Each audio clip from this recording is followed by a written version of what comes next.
Okay, here we're being asked to solve absolute value function algebraically.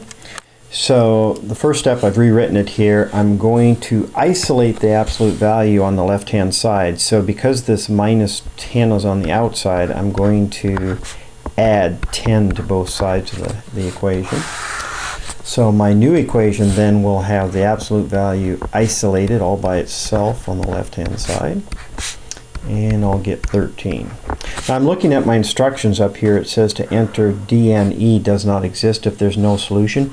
If you have an absolute value isolated and you have a negative number on the other side, there's no way anything would work, and in that case that would be does not exist, because the absolute value of everything, whether it's positive or negative, always comes out to be positive. So again, check to see if you have the absolute value isolated and you've got a negative number on the other side, then the solution is going to be does not exist.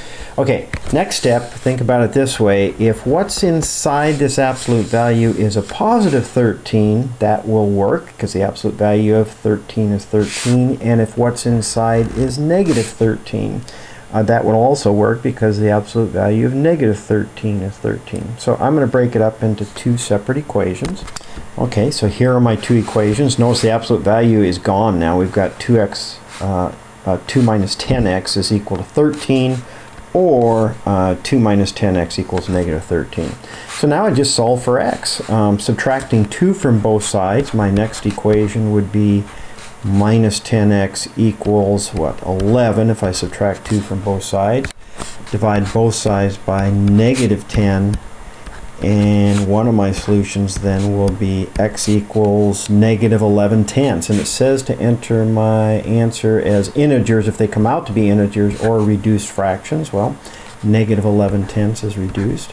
Don't leave the negative on the bottom. You can put it out in front or put it with 11. So negative 11 tenths.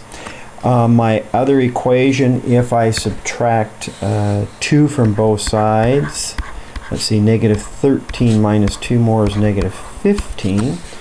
Here again I divide both sides by negative 10.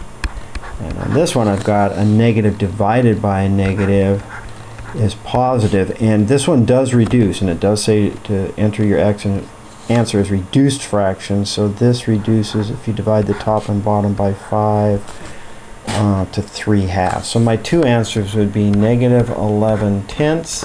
So separated with commas. Okay, so negative 11/10 and 3/2 for 3/2.